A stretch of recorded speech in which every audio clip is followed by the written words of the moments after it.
Hello and welcome to this episode of How to Start, Grow and importantly, Monetize Your Podcast with me, James Burtt, and him, the podpreneur, Alex Chisnall. The crowd goes wild. Today on the podcast, this is going to be a short, sharp lesson on how to grow your podcast on Spotify without needing to spend a penny.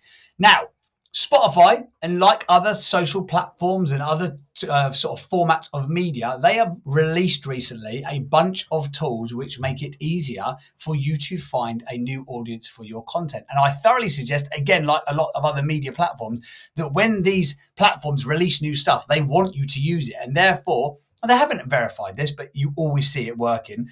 The algorithm massively favors those who are utilizing all of the different tools, and you will get existing extended reach from those new tools. So the three things I'm going to touch on within the Spotify ecosystem right now. Number one is video in and of itself. Number two is utilizing the thumbnail capacity. And number three, very importantly, is clips. And I'm going to give you an example at the end of this podcast of a pod that I know of, because I'm involved in it, that definitely got at least 300,000 downloads because of one clip. And we'll talk about Now, I've even hooked Chisnall. Chisnall normally could give a crap of the nonsense I'm spouting, but today I've got him. I've hooked him, guys. I'd love a 300,000 download episode, thanks. Well, I've got the answer for you, Alex Chisnall, so stick around to the end of the podcast. Oh, listen, and I'll watch as well. What's YouTube, Spotify for creators? We've been using that quite a bit in our podcast. How do you find it as a generalized platform, and explain it to people who haven't used it before? So basically, a very long time ago in a galaxy far, far away, Spotify decided to spend billions of pounds, billions of dollars in acquiring anything to do with podcasting. Because guess what? They had music, and when people who were on Spotify, whether you were on the free version or whether you're on the paid version, they now have 500 million subscribers on Spotify, which is the same as Netflix, by the way. Yeah. Guess where podcasts could be coming from next? Let me think. Could it begin with N and end in Netflix? It could be. But if people wanted to go and listen to a podcast, they would hop off and go to Apple, or watch it. They'd hop off and go to YouTube. So guess what? Spotify were losing the traffic. So what they decided to do is keep people on their platforms. What did they do? They did a test where they trialed a bunch of podcasts and they liked what they saw. So they went out and they paid Joe Rogan upwards of $100 million to switch his show. They also bought a bunch of other businesses related to podcasting, including something called Anchor. And Anchor was a hosting platform, so very much like a website. If for your business, your content needs to live somewhere, it needs to be based somewhere. So Spotify bought Anchor. They've rebranded it over the years, so it's now called Spotify for Creators. Bit of a mouthful, but get their keyword in there clearly.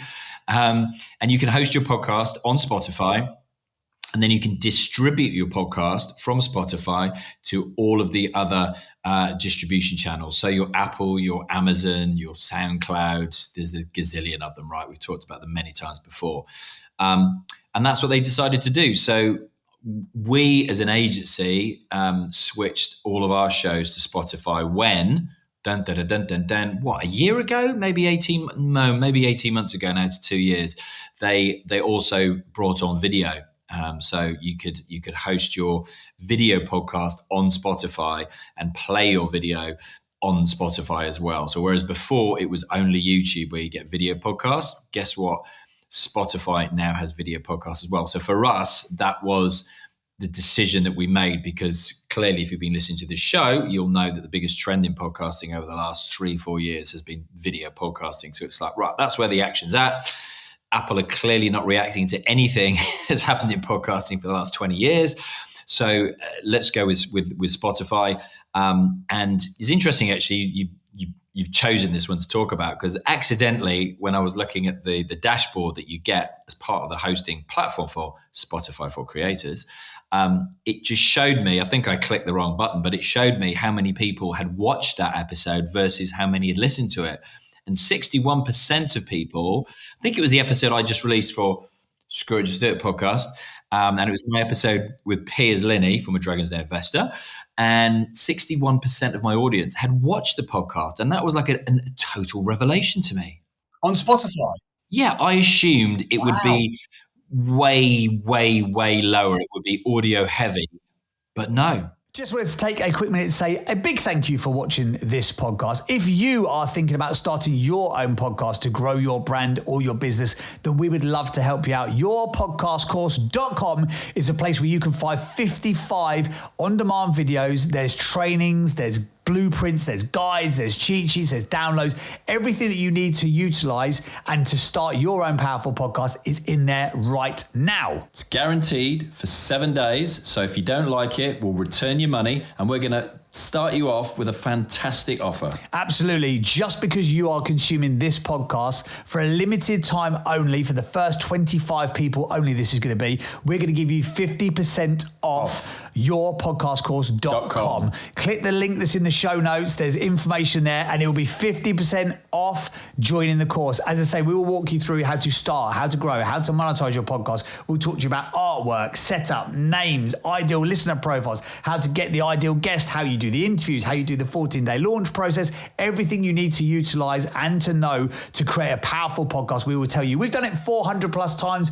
We have done some of the most successful podcast launches in Europe at this point in time, and the exact strategy and process that we charge tens of thousands of pounds to our agency clients for, you can get access to through yourpodcastcourse.com. 50% off for a limited time only. Click the link in the show notes now. Cheers. I'm staggered and stunned in equal measure. It's Spotify for creators. If you are looking to monetize your content, the great thing about Spotify is that it is it is the only major platform from an RSS perspective that has been investing heavily into the platform. Now, it's almost two prongs. So you've got Spotify for creators, which was Anchor and then was Megaphone. So that's the back end nuts and bolts of making a podcast and distributing it effectively.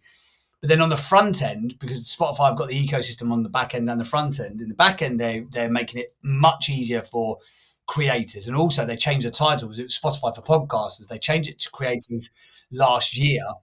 And they've also now you can upload your course through them. You can then distribute it through books as well. You could do it with audiobooks. Yeah. I mean, that process, to be honest, we tried to do it for one of our courses.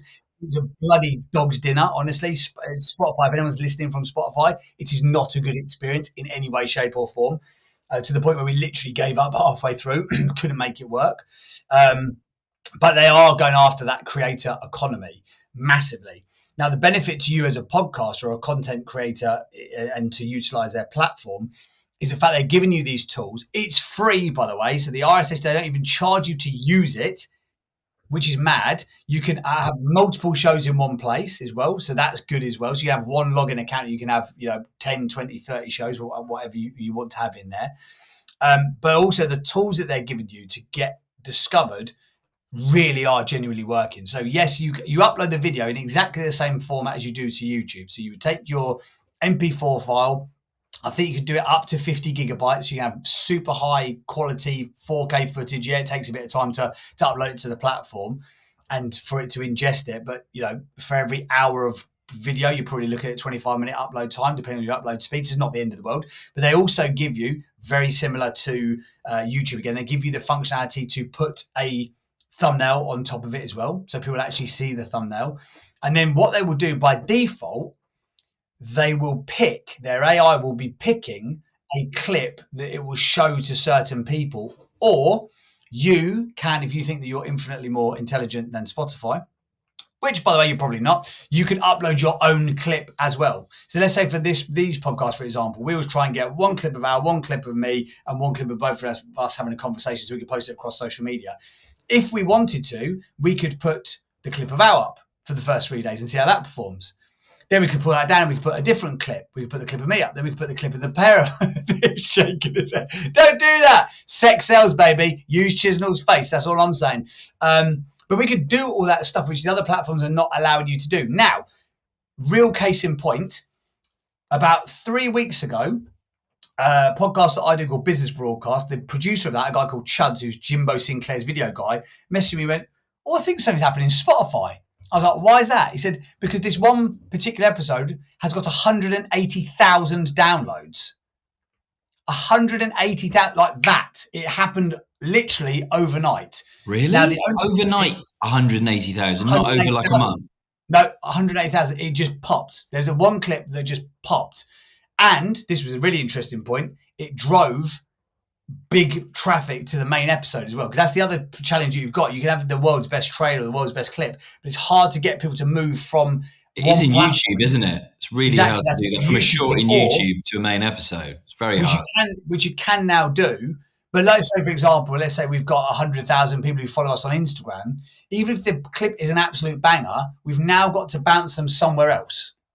We've got to bounce them to Spotify. We've got to bounce them to Apple. We've got to bounce them to YouTube. We've got to take them off platform, which, by the way, the platform doesn't like.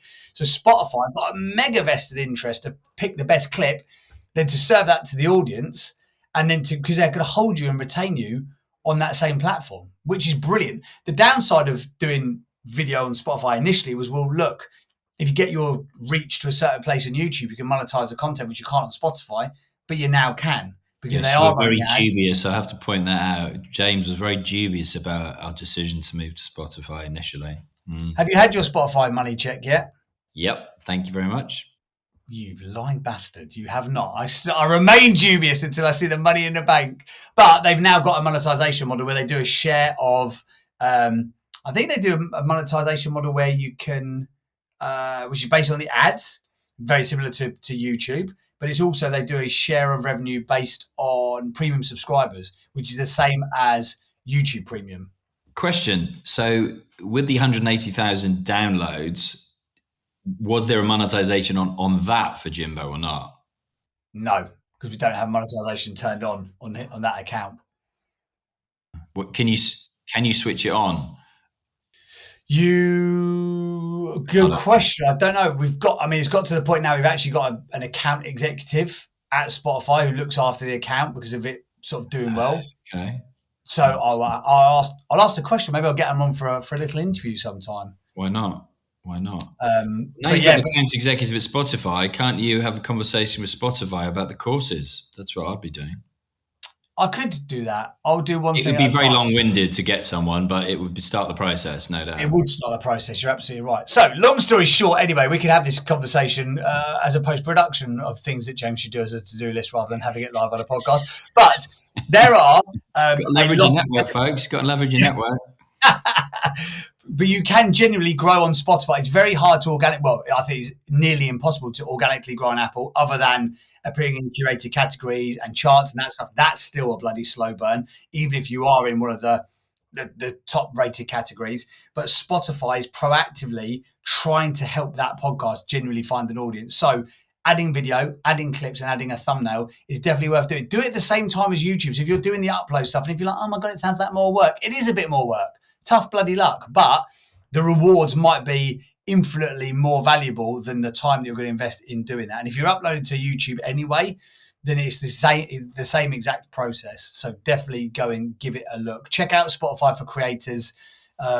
Just Google it online and there'll be some little fancy promo video of how it all works. But it's very, very much worth checking out. If this has been useful, we talk about this in much more detail in our training course, yourpodcastcourse.com. That's yourpodcastcourse.com. I was waiting for this. This is our thing. This is why we need to do it in person. I did it silently. Yeah. You did it silently, which works very well visually. Doesn't work. But click the link in the show notes. We dive into the platform, how to set it up and how to maximize Spotify for creators. But if you are getting started, I really, really think Spotify is a good place to host and hold your podcast. Thank you as always for listening and watching. We'll see you on the next pod next week. Ta-da!